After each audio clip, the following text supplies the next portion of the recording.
Just all in unison though, just all in unison. What, sing what? Total Entertainment. Right, okay, but what notes are we going to hit here? Total Entertainment. We are retake that, and we are. Total Entertainment. You are watching. Yeah? Yeah. Right. Shall we just see it and then we'll sing something else? I'd like to take that song. No? Yeah. Okay, let's go. 3, So what are we 2, doing then? Because I'm confused now. Are we doing what you want? We're just talking it, then we'll sing the song after. Right, okay. Right, okay. So, hey, we are retake that. Oh crap. Yeah, try again. You wished it, man. Okay. Why don't we go, hi, we retake that, Yeah. and you just say it, and you're watching Total Entertainment. Yeah, okay. Okay? Yeah, right again. Hi, we retake that. I'll say hi. Right. We are. Are we saying we are, or we're? No, are we just saying retake We're that? retake Well, that. we've got a show in an hour, so. Right, listen, I'll go, hi, we are, we all say retake that. Right, yeah. And I'll Okay. go, yeah. Hi, we are Retake that. And you're watching Total Entertainment.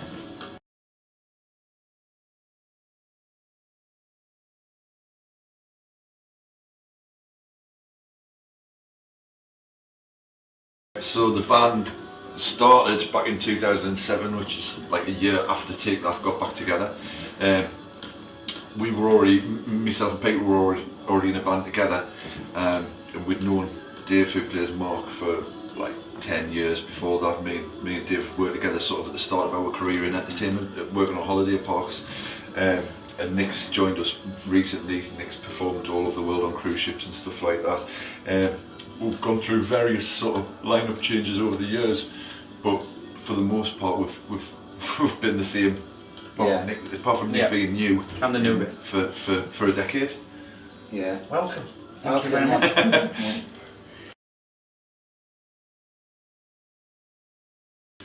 I think even then, when they just started out as a reformed sort of man band, if you like, rather than a boy band like in the 90s, they still had a massive cult following. And I think what happened was the people didn't get sick of Take That. When Take That disbanded, they had a #1 single, a #1 album, a massive sellout tour. They didn't sort of fade away like a lot of other bands do. Mm-hmm. So when they came back, there was still a huge demand for them. Yeah. And obviously it just made sense for us. We looked at the lineup that we had at the time, and there was a huge demand for it. Obviously the tribute market's a very popular thing, and nobody was doing a sort of a really big Take That show. So we just took the plunge really, and here we are a decade later.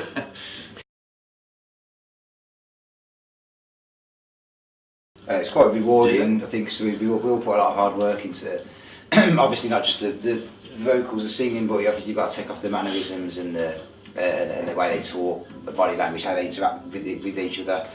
So when people pick up on that, especially like say Jason and other people, it's quite rewarding. It makes it feel worth it, if that makes sense. The hard work's paying off. I think when Gary Barlow followed us on Twitter, they all sent us individually like video messages wishing us luck for a big show that we did in Newcastle last year. Yeah. It's sort of like almost having a bit of royal approval, you know what I mean? Like the seal of approval from them. There's no high accolade for us really. Yeah. I think it's the individuality, like the actual characters and the mannerisms. So I've got a bit of something in my throat. Yeah, I think there's just like what Dave's saying, like in terms of like developing a character, there's no shortcut to it. So it's just hours and hours and hours of watching tour footage, watching interviews. Yeah. You know, just doing even you know, is it daft as pulling faces in the mirror? Like it's almost. Yeah.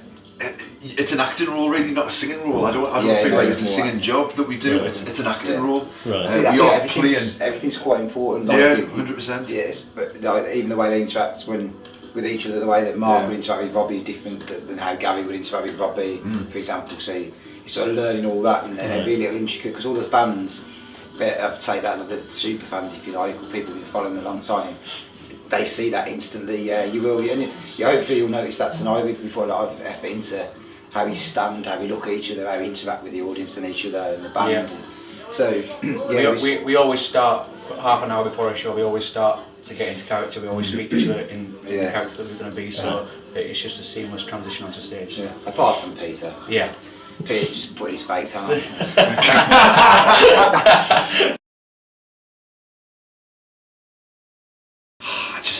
came along at a time where nobody else was doing that. And I think obviously at the time they had a manager in Nigel Martin Smith who literally kicked doors down for them. And them boys put in some serious hard work. You know, I know people say it takes 10 years to become an overnight success, but really, I mean, from everything that we've watched, and we've watched pretty much every bit of footage you can possibly imagine, they just worked, they just grafted so hard. Gary Barlow, it's not even up for discussion, he's an incredible songwriter. And they've got a great chemistry. They were all super energetic lads. They were something for everybody. They just appealed like across the board. There was everybody loved them, everybody does love them. They're a bit of a British institution now, after sort of 30 years. They're probably more popular now. The story is just as important as the music. I mean, that's why people sort of relate to them, because everybody's had ups and downs in their life, and watching them as a band, from being young lads, sort of like late teens, early 20s, growing up before your very eyes, everybody feels like a bit more connected to them. I feel like they know them.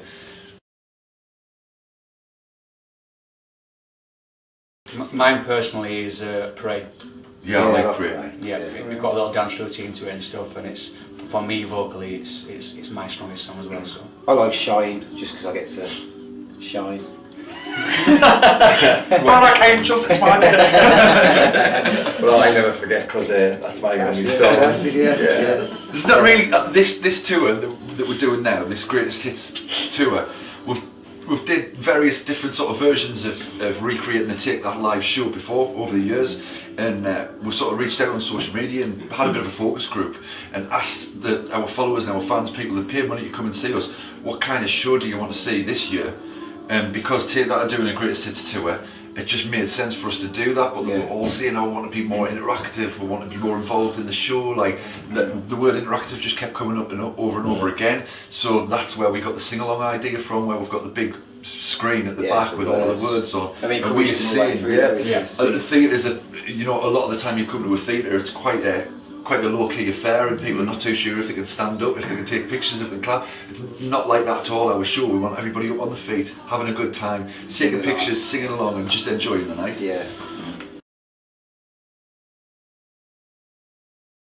We're really fortunate that we've been able to piggyback, sort of Take That success, and we've pinched a lot of their fans and followers.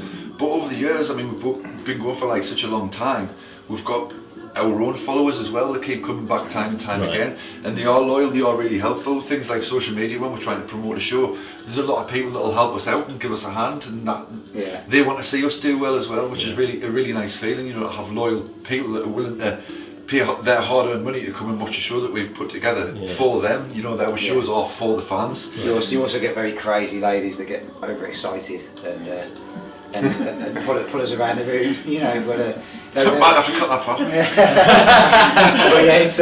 But you get different. I think you get different types of. We have different types of people like followers. It's all good. Like if somebody gets so carried away and they're so in the moment that they feel like they want to throw a pair of knickers on the stage. That's just someone's way of saying like you're doing a really good job. So that's some people's way of doing that. Well, you've got a suitcase full of them, haven't you? Dave's mum's. Sorry, I was doing that live on TV.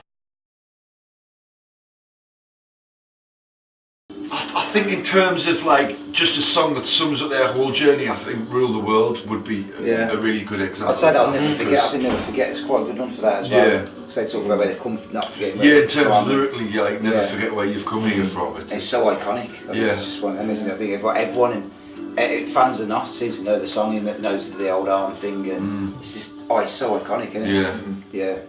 But Rule the World. They've got like so many big a hits, catalogue of 30 years of like absolute banger hits. Like we literally discussed what we're going to put in the show, and it was more a case of what have we got time for? What do we have to take out? You know what I mean? There's loads of songs that we still would love to have put in, but we've only got 2 hours. So it's finding the balance as well, because you want to, but then we want to give them the big hits. Say that's still going, so they're still releasing songs now, so you've got to keep them going as well. Do you know what I mean? So you end up with that much material, which is difficult, isn't it, to pick the right ones. But we think we struck the balance. Hopefully, the judges of that, but we'll see. Hopefully. I think I associate everything Take That now with my working life and with my life in this band, which has been like 11 years of my life has been spent with these lads. So I find it hard to like separate the two, if you know what I mean, because the Take That songs and the Take That songbook are so deeply imprinted in all of us, because that's what we do every single night and have done for over a decade. I don't really think of Take That before I was in this group, because almost my entire professional life as a performer has been singing Take That songs. I remember my, I think it was one of my cousins, Hannah she was called, she was absolutely destroyed when they broke up. Yeah. There's a lot of young girls were at the time, and I just remember, I can't remember which song it was, I'm sure it was Pray, and she sat it on in the room and she was crying. just looking at their posters and crying, and it sort of stuck with me. And so now as an older guy and paying tribute to him, like, you sort of forget how much they touch people's lives, do you know what I mean? So like, I'm sure that there's every fan of theirs has their own specific song that will take them somewhere, you know what I mean? Or even now, you know what I mean, with some of the songs that they do, you know. Funnily enough, my wife was like, as a young girl growing up, full of Take That all over. Her mum used to take her on the tour buses to go to all the gigs. She went to Manchester, Sheffield, she went to Leeds, she went to London, followed them everywhere, and our room was plastered with posters of Take That, and Robbie Williams was her favourite. Now, she didn't know what I did when I met her, but then she came to see a show and she said to me, this is like when we first met, we're married now, like, so obviously it worked out fine, but she said, my daddy used to say to us, you've got to wake up, Caroline, Take That, Robbie Williams is never going to pay your mortgage, you've got to live in the real world. But now obviously it's kind of incidentally worked out for her. I mean, being the youngest guy in the group, Right. I can't remember when Take That first came out. So.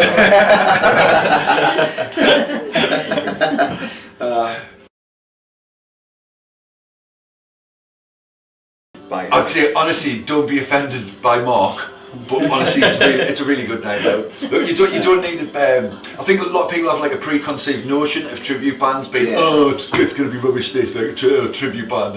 Like, if you're gonna have that attitude, don't come. Like, if you want to come and see it, have a great night. Listen to some live songs that you really like by a band that you really love, and see us put on a great show. Come along and have just fun. Have a good time. It's a great night out. You know, we know that we're not Take That. We don't try and pretend that we are Take That. Well, we do. Yeah. You know, as if we don't walk around lording it up as if I'm Mark and he's Gary. You know what I mean? We're paying tribute to them because we enjoy their music and we want people to enjoy the show and have a good night out. You know, so yeah, like our hotspots on our phone aren't like how would we take that or anything like that. Nothing like that, no.